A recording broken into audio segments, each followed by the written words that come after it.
Greetings, comrades. This is a response to a video called Suspicions in the EU Debt Crisis by Maoist Rebel News 2. And in the video he's basically discussing how Germany and Ireland have both reported apparent miscalculations with regards to the nature of their debt, how much debt they owe or whatever. He specifically mentions the Irish government announcing that its debt is actually 2% less.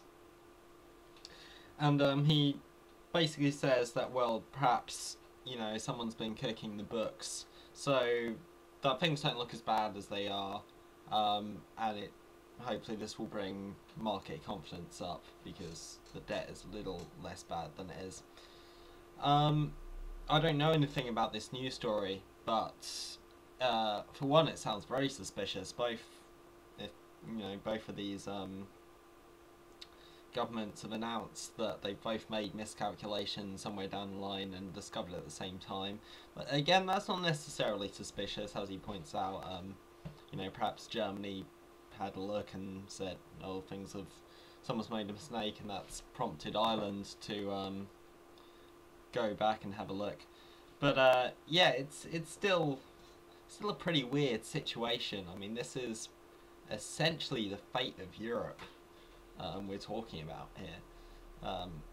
You'd think if this is the most severe economic crisis, ever, apparently, or within capitalism as it is now, people of various organisations would be checking these figures continuously, and I suspect that this announcement is going to be hit with a wave of skepticism. I don't think, if they are trying to kind of boost market confidence, I don't necessarily think it's going to quite have that effect. I mean, it might do in the short term. It might, treat certain spots like Ireland and Germany, but to me it sounds like if it's true and they really were making miscalculations, then obviously that kind of points to incompetence within the spheres of the people who are supposed to be in charge of sorting this out, or it points to some kind of corruption in the system. I mean, obviously the system is completely corrupt. But yeah, it's really weird. But the point is, this isn't going to reduce any of the austerity measures that the bourgeoisie are placing upon the working class. This isn't going to make things anything better for Italy and Greece. Because really, it doesn't... Okay, Germany obviously has a heavy load to carry, and if it turns out that whatever debt problems they have aren't as bad as previously thought, then that can be a positive step for them trying to deal with this problem.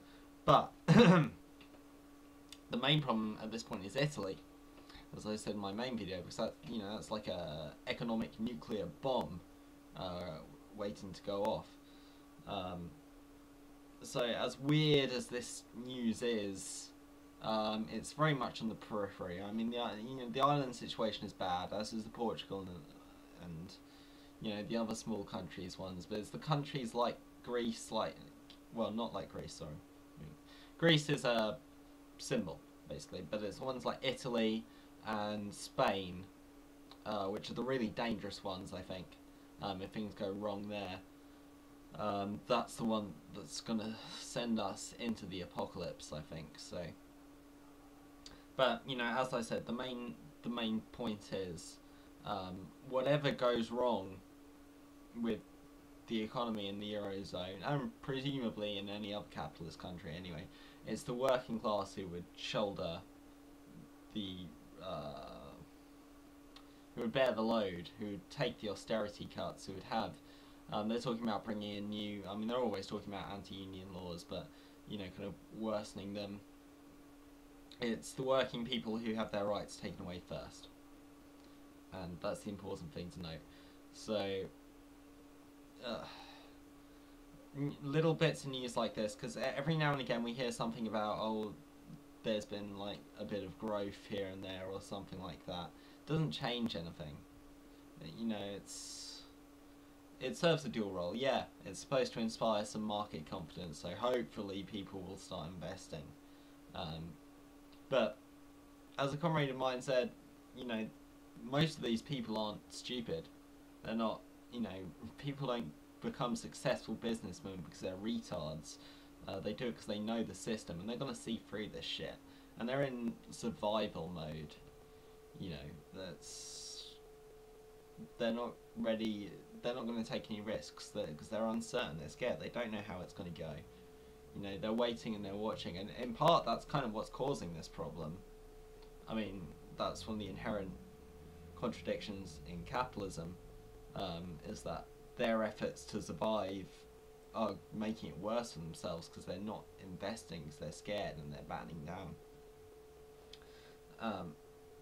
So yeah, they're going to survive, and that's not going to, you know, and the other role is, well, you know, it's for us, it's for the common folk to think, oh well, you know, things aren't that bad, or are they? I mean, this is a confusing news story, because on the one hand, either the debt isn't as bad as it is, and we've got incompetent people looking after our economy, or the debt, or they're cooking the books, so we've got corrupt. And it's probably one of the, it's probably both. I mean, it is both, but in this particular case, it's really weird. It's very confusing. I don't know, but that's capitalist economics for you, isn't it? So, road salutes, comrades.